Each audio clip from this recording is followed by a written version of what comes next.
fall asleep. Hello and welcome to a new blog. এখানে আমরা সকাল সকাল বেরিয়ে পড়েছি মানালি যাওয়ার উদ্দেশ্যে।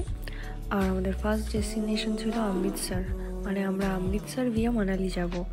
আর আমরা চারজন, আরও অনেকে ছিল আমাদের সঙ্গে। মানে এই ট্যুরটা হচ্ছে অ্যাকচুয়ালি কলেজ থেকে অর্গানাইজ করা হয়েছিল। আর আমাদের ট্রেন ছিল হাওড়া স্টেশন থেকে অ্যারাউন্ড 7 o'clock। আমরা তার অনেকক্ষণ আগে স্টেশনে পৌঁছে ছবি টবি তুলছিলাম।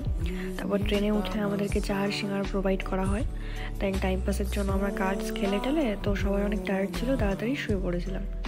রাতে ফ্রাইড রাইস দিয়েছিল। দেন সকালে নেক্সট দিন আমাদের ট্রেনটা একটা কাশির একটা ঘাটের ওপর দিয়ে যাচ্ছিলো, যেটা খুবই সুন্দর ছিল। আর ট্রেনটা একটু দাঁড়িয়েছিল, দিয়ে আমরা সবাই ছবি টবি তুলছিলাম, ভিডিও করছিলাম। তার জন্য ট্রেনটা অনেক লেটও ছিল।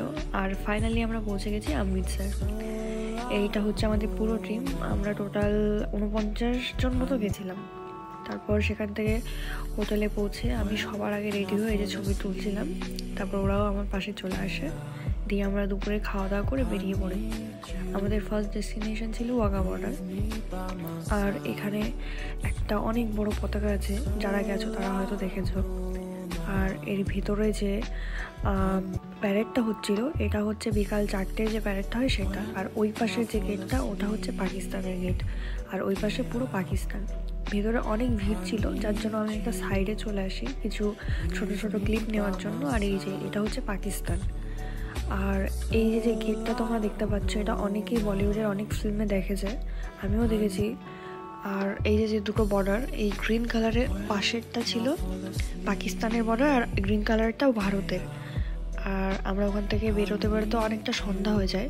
তো বাসের মধ্যে আমরা সবাই নাচতে নাচতে, মানে অনেক এনজয় করতে করতে আমাদের নেক্সট ডেস্টিনেশনে পৌঁছাই, যেটা ছিল জালিয়ানওয়ালা। আর এখান থেকে স্বর্ণ মন্দিরে আমরা হেঁটে হেঁটে যাচ্ছিলাম। আশেপাশে অনেক ভিউ ছিল দেখার মতো, আর আশেপাশে অনেক দোকান ছিল, ওখানকার লোকাল মার্কেট। এখানে এক এক জায়গায় এক এক রকম দাম, তো আপনার বার্গেনিং করতে হবে কিছু কেনাকাটা করতে গেলে। আর এই যে স্বর্ণ মন্দিরে আমরা ঢুকছি, এটা হচ্ছে এন্ট্রেন্স। আর এখানে হচ্ছে জুতো জমা দিয়ে পা ধুয়ে ভেতরে যেতে হয়। আর ফাইনালি এই জায়গাটা রাতের যে লাইটগুলো ছিল, লাইটগুলোর জন্য অনেক বেশি সুন্দর লাগছিল।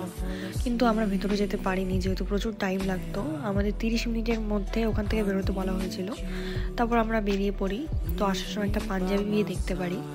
এখানে ওরা ওদের কিছু রিচুয়ালস করছে, ঘোড়াটাকে বেশ কিছু একটা খেতে দিচ্ছে।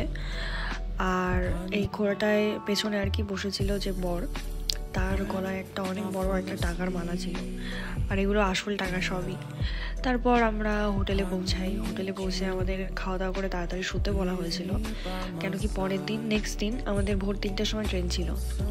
কিন্তু অ্যাজ ইউজুয়াল আমরা নিশাচর প্রাণী, তো আমরা না ঘুমিয়ে বাইরে ঘুরে বেড়াচ্ছিলাম। একটা ফাঁকা করিডোর দেখতে পাই, অ্যাকচুয়ালি আমরা জল খুঁজছিলাম কিন্তু আমরা পাইনি।